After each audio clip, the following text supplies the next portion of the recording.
ये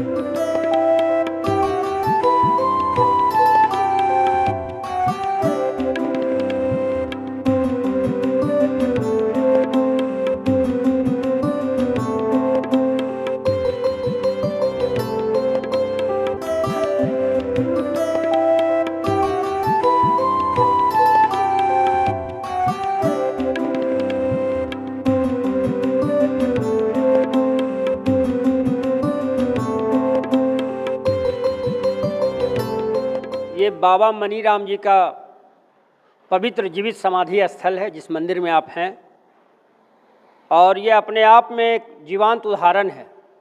आज जो भी यहाँ सच्चे मन से मनोकामना मांगते हैं बाबा के समाधि स्थल पर आकर, निश्चित तौर पर उनकी मनोकामना पूर्ण होती है। जिसका जीता जागता उदाहरण स्वर्गीय इंदिरा गांधी, देश के प्रधानमंत्री इंदिरा गांधी रही है। ज्ञानी जैल सिंह राष्ट्रपति होते हुए यहाँ आकर मत्था टेके हैं। राजीव गांधी प्रधानमंत्री होते हुए भी यहाँ आए।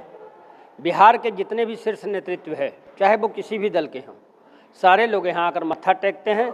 यही बाबा की सबसे बड़ी महिमा है।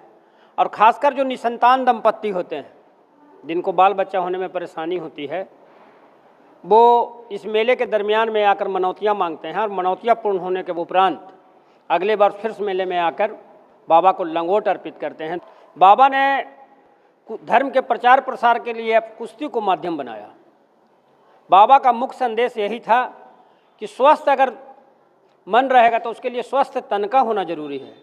अगर शरीर स्वस्थ रहेगा तो निश्चित तन पर मन भी स्वच्छ रहेगा।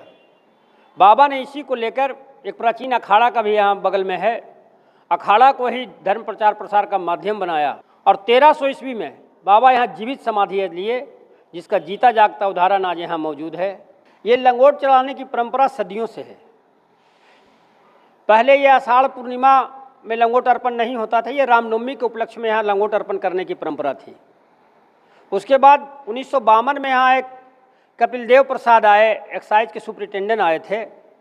उनको 6 पुत्री थी, और जब इधर से गुजर रहे थे तो लोगों ने बताया कि बाबा का यहाँ जीवित समाधि स्थल है और यहाँ जो सच्चे मन से मांगा जाता है पूरा हो जाता है।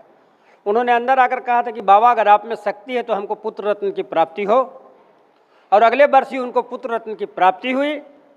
उसके उपरांत उन्होंने बनारस से विद्वानों को बुलाकर, चूँकि बाबा को उन्होंने गुरु माना, और आषाढ़ पूर्णिमा को हम गुरु पूर्णिमा भी कहते हैं, गुरु पूर्णिमा के शुभ उपलक्ष्य पर यहाँ लंगोट चढ़ाने की परंपरा को उन्होंने प्रोत्साहित किया।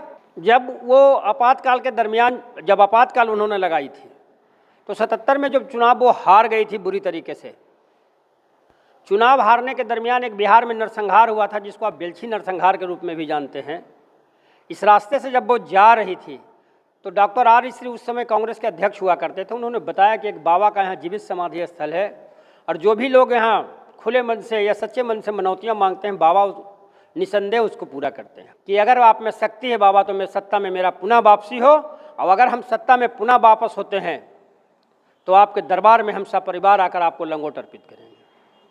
और पुनः जब उनका सत्ता में वापसी हुआ, और मात्र लगता है 1.5 साल के अंदर ही उनका सत्ता में उनकी वापसी हुई। बाबा की ये महिमा रही, और बहुत सपरिवार आकर यहाँ बाबा के दरबार में मत्था टेकी। यही बाबा की विशेषता रही है।